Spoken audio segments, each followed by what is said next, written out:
योगी जी, ये बताइए कि आपने कभी किसी से प्यार किया है? देखिए, मैं एक सन्यासी हूं। मैं केवल भारत माता से प्यार करता हूं और मुझे लगता है कि इन सब बच्चों को प्यार करता हूं। अब एक तस्वीर मुझे मिली ढूंढते ढूंढते, आप बाघ को, टाइगर को दूध पिला रहे हैं। टाइगर जैसा साहस जिसमें होगा वही टाइगर को दूध पिला सकता है। आप इसको नहीं मानते? गांधी जी कहते हैं कोई एक थप्पड़ मारे तो दूसरा गाल आगे कर दो। मैंने कहा मानो होगा तो मानेंगे, दानो होगा तो नहीं मानेंगे। इतिहास गवाह है, कांग्रेस ने अभी जो बात यहाँ पर जान दे देंगे इसके लिए। मगर ये देश रहना चाहिए।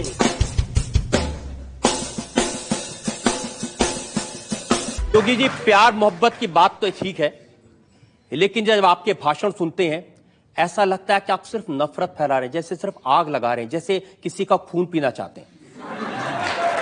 मैं एक सन्यासी हूं और एक सन्यासी होने के नाते सच बोलने का साहस करता हूं। ऐसा सच आप कहते हैं कि अगर एक हिंदू का खून बहेगा तो हम 10 मुसलमान का खून बहाएंगे? मुझे लगता है किस परिप्रेक्ष्य में हुआ है, किस परिप्रेक्ष्य में कहा गया है, पूरा वक्तव्य सामने आएगा तो मुझे लगता है उस पर ज्यादा बेहतर तरीके से बोलूंगा। चलिए, आपको मैं पूरा वक्तव्य सुना देता हूं आपका। ऐसी क्या बात है? अगर एक हिंदू का खून बहेगा तो एक हिंदू के खून के बदले आने वाले समय में हम प्रशासन से एफआईआर दर्ज नहीं करवाएंगे, बल्कि कम से कम 10 ऐसे लोगों की हत्या उससे करवाएंगे जो लोग कतई अब बर्दाश्त की सीमाएं समाप्त हो चुकी हैं। कि पूरे फ्लो में बोल रहे हैं आप। भगवा वस्त्र पहन के, हाँ। साधु का रूप धारण करके इस तरह की नफरत की बात करना ठीक है? देखिए, मैंने उस बात को कंडीशनल कहा है। अगर कोई आपको मारेगा तो मुझे लगता है कि सामने कोई मानव होगा तो उस मानव को आप ये मान सकते हैं कि आपने एक थप्पड़ मारा, आप दूसरा थप्पड़ भी सहन कर सकते हैं।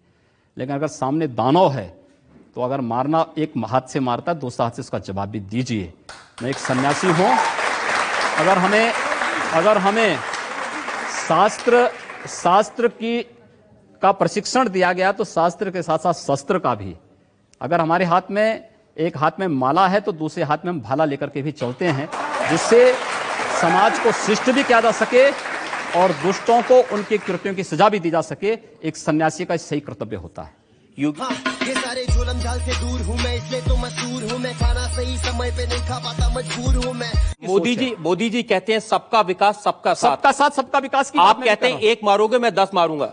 मैंने कहा है कि अगर एक को मारोगे तो फिर भाई उसका तो ये होगा ही। अगर आप मारेंगे तो ये उम्मीद मत करिए कि आप सुरक्षित रहेंगे।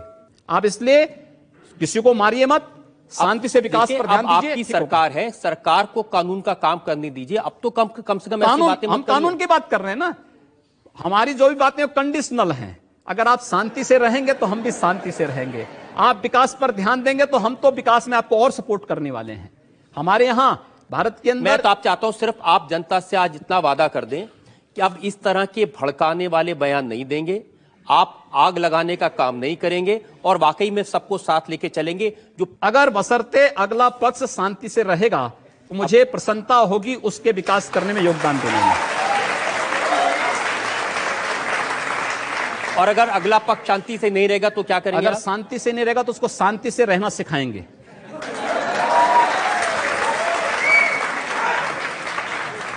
बंदूक के दम पर, मार के दम पर। जो जिस भाषा को समझेगा उस भाषा से समझाएंगे। और अगर दूसरे लोगों ने भी इसी तरह की भाषा का इस्तेमाल किया तब क्या करेंगे आप? मैंने कहा ना, जो जिस भाषा को समझेगा उस भाषा में जवाब देंगे। आपको भी तो कोई जवाब दे सकता है। दे रहे हैं, जवाब दे रहे हैं, हम उसका जवाब देते हैं। जो जैसा जवाब देता है उसको उसी जवाब मिलता है। मैं उम्मीद करूं कि जैसा आप जवाब दे रहे हैं ऐसा आपको भी कोई जवाब देने वाला मिलेगा। जवाब देने वाले जवाब दे रहे हैं, हम उसका प्रत्युत्तर उसी रूप में दे भी रहे हैं।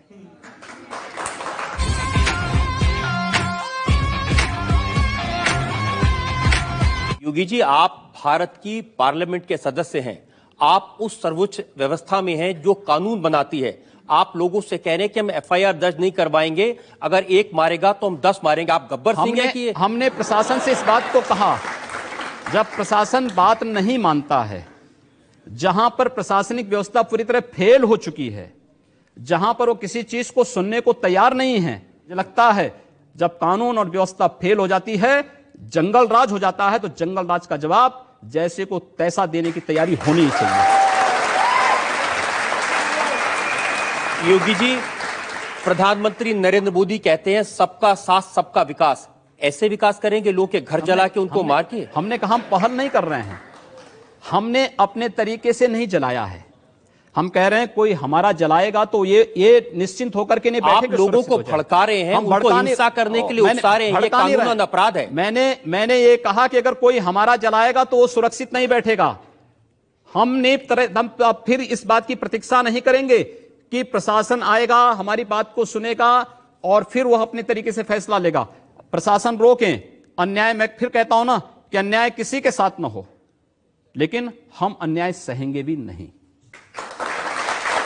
लेकिन आप ये जानते हैं कि ऐसे भाषण देना, लोगों को भड़काना, मर्डर के लिए भड़काना, कत्ल के लिए भड़काना, आग लगाने के लिए भड़काना, ये कानूनन अपराध है। ये कंडीशनल है। अगर कोई आपको मारता है, प्रशासन कार्रवाई नहीं करता है, आप हाथ पर हाथ धरे रहे मत बैठिए, उसका प्रतिकार करिए। कानून आपको इस बात की इजाजत भी देता है कि आप आत्मरक्षा के लिए कुछ भी करिए। मैं आपकी इस बात से बिल्कुल सहमत नहीं हूं, और बात आपकी सिर्फ यहां नहीं रुक जाती है, आपका अपराध और बड़ा है। आपने कहा कि अगर एक हिंदू बालिका को ले जाएंगे तो हम 100 मुस्लिम बालिकाओं को ले जाएंगे। कितनी खराब बात है। हम लोगों ने तय कर रखा है कि अगर वह एक हिंदू बालिका को ले जाएंगे तो कम से कम 100 मुस्लिम बालिकाओं को हिंदू। अगर एक हिंदू को मारेंगे तो 100 को हम भी मारेंगे। आप जनता से कहलवा रहे हैं वो एक हिंदू को मारेंगे तो 100 को हम भी। लेकिन मैं नहीं कह रहा हूं ना, पब्लिक कह रही है।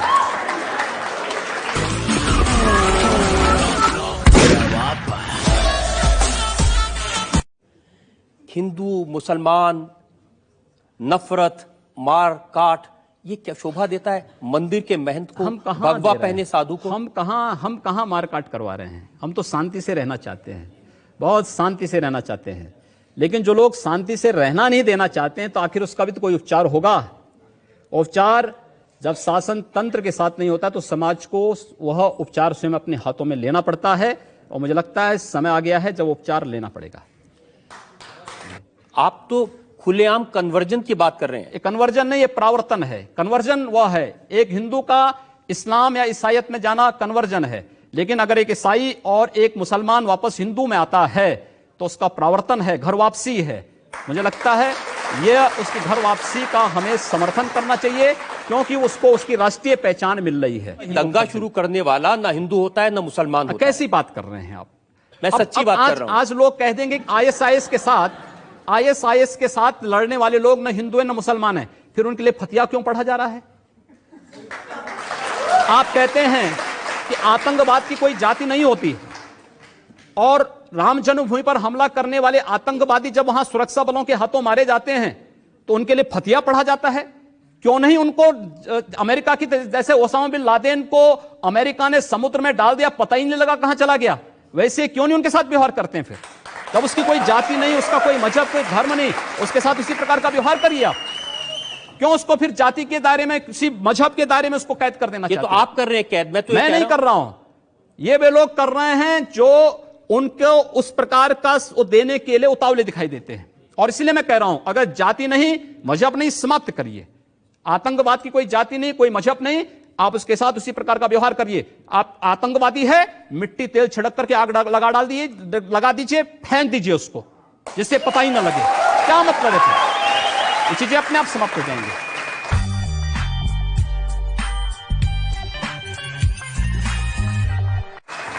अगर कोई हिंदू है हाँ। और वो आतंकवादी है, वो मारता है मासूम लोगों को, उसके बारे में भी यही कहेंगे आप? हिंदू पहले आतंकवादी नहीं हो सकता। ये क्या बात हुई? मैं इस बात की गारंटी ले सकता हूं। आपकी सरकार है, अब आप सिर्फ हिंदुओं की भलाई करेंगे? नहीं, सारी स्कीम सिर्फ हिंदुओं मैं के कह रहा लिए हूं, होगी? हम जाति, मजहब या धर्म के आधार पर भेदभाव किसी का नहीं करेंगे, लेकिन तुष्टीकरण भी किसी का नहीं करेंगे। तुष्टीकरण भी किसी का नहीं करेंगे। इस देश के नागरिक के रूप में जिसको रहना होगा भारत के संविधान को मान करके चले, भारत की परंपरा पर विश्वास करे, भारत के महापुरुषों को सम्मान दें, सबका स्वागत होगा। लेकिन अगर भारत के अंदर रह करके ये नहीं चलेगा कि तन भारत में और मन पाकिस्तान में, ये चलेगा तो हम लोग इसको नहीं स्वीकार कर पाएंगे, कतई नहीं स्वीकार करेंगे। तो आपके पास में 1 लाख रुपए की रिवॉल्वर क्यों है? 80,000 रुपए की राइफल क्यों है? मेरे पास है ना।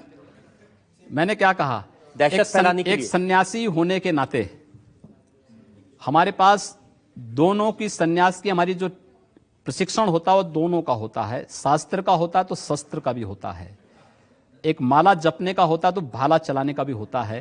दोनों को एक साथ लेकर हम लोग चलते हैं और वह सुरक्षा के नाते, इसलिए हमारे पास है और वो रहेगा भी। तो